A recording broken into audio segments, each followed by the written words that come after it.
Don't watch this video alone. The stories you're about to hear have no official connection.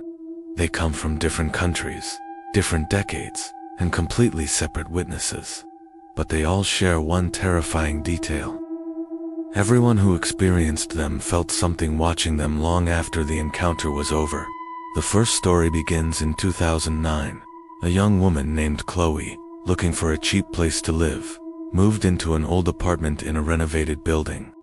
The building had a long history, once serving as a boarding house in the early 20th century. Chloe was thrilled to find a place with so much character, but the charm quickly faded. It started with something small, something she almost dismissed as her imagination: her bathroom mirror. It was an old, ornate piece, probably original to the building, but it didn't reflect her properly.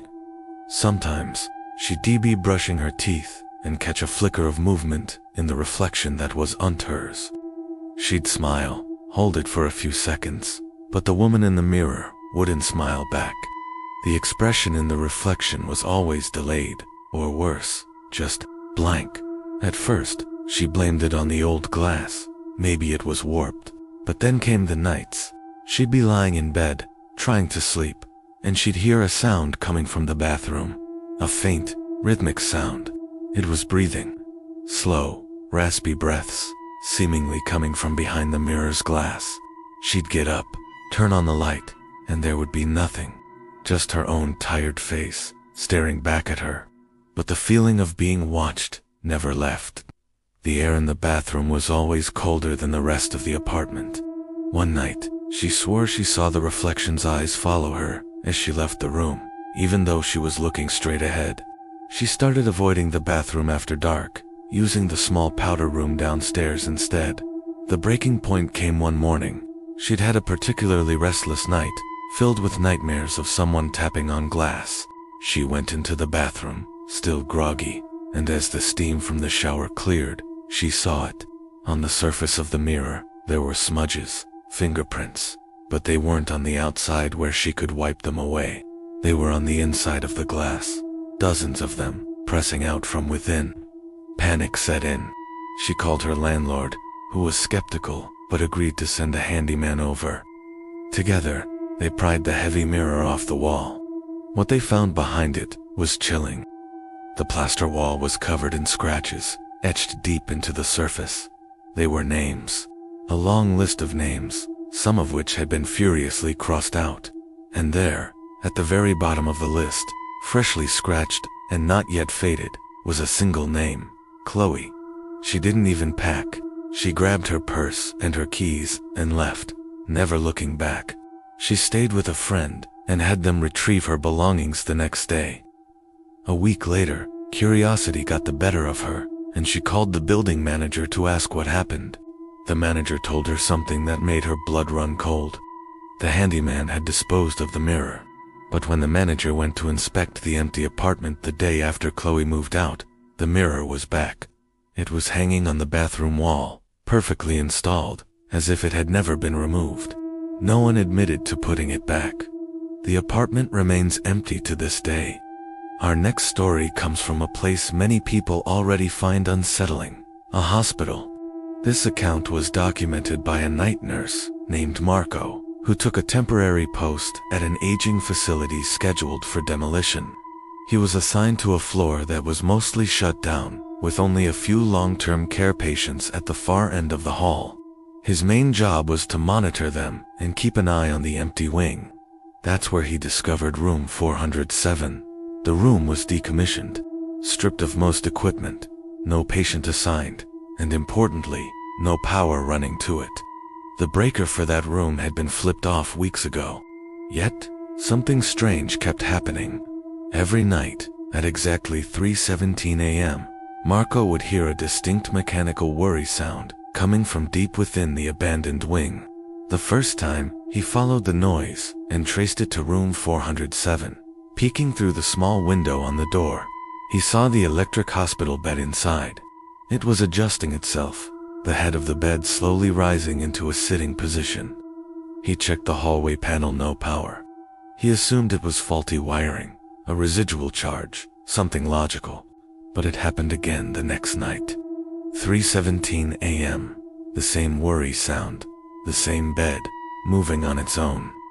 On the third night, his curiosity turned to dread. He decided to review the security footage from the hallway camera, which had a partial view into the room.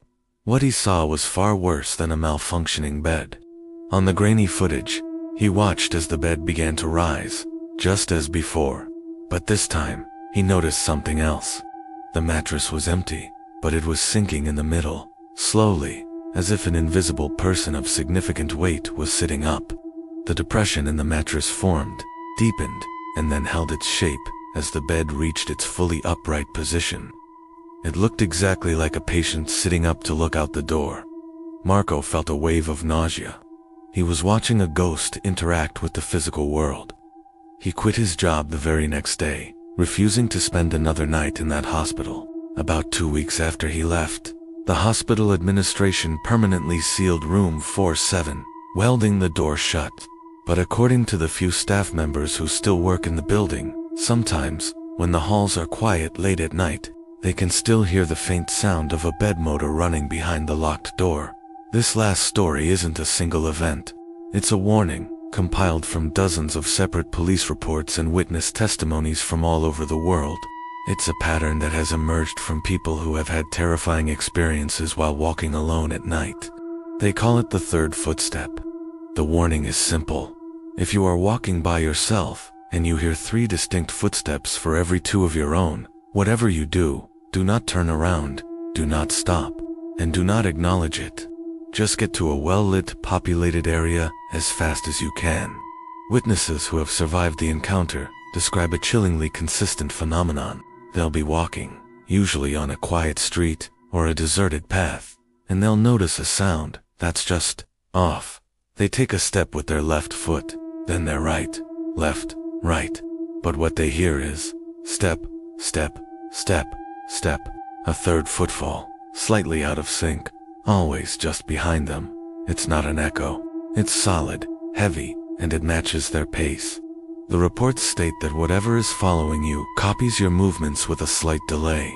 If you stop, it stops a second later.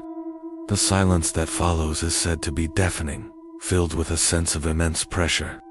If you start to run, it runs too, the third footstep keeping pace, always just a few feet behind you. Several people have reported feeling a sudden drop in temperature, the air growing cold and heavy.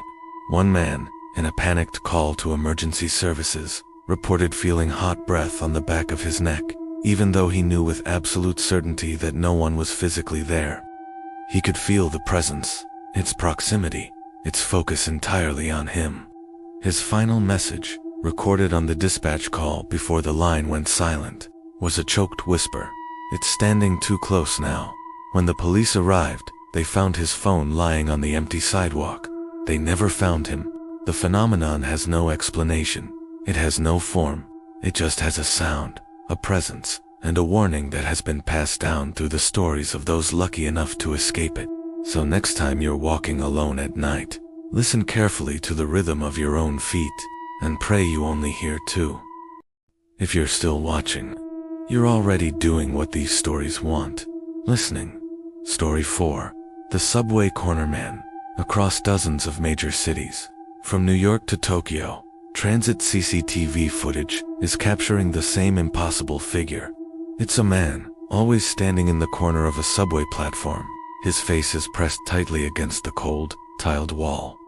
He never seems to board a train, never speaks, never moves from his spot. But here's where it gets strange.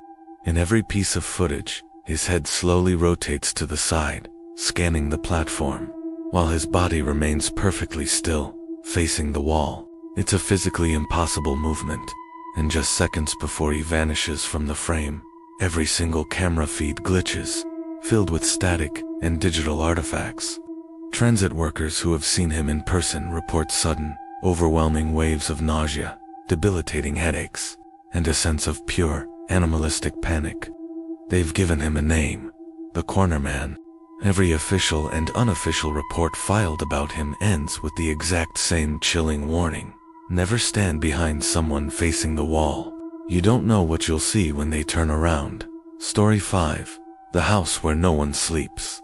Tucked away in a quiet rural town, there's a house that sits perpetually abandoned. It's not in disrepair, not crumbling, it just waits. Over the decades, every single family that has tried to live there has fled within weeks, reporting the same terrifying phenomenon. At night, they hear whispers, soft, sibilant voices whispering names from the shadows of every room. But these aren't the names of the dead, or of the people living in the house. The voices whisper the names of the future, the names of children who have not yet been born. One terrified family managed to capture the whispers on an audio recorder. When they played it back, all they heard was gibberish. Frustrated, one of them had the idea to play the recording in reverse. The reversed audio was crystal clear, a chorus of voices speaking in unison, saying for simple words, "We are already here. The house still stands today, empty."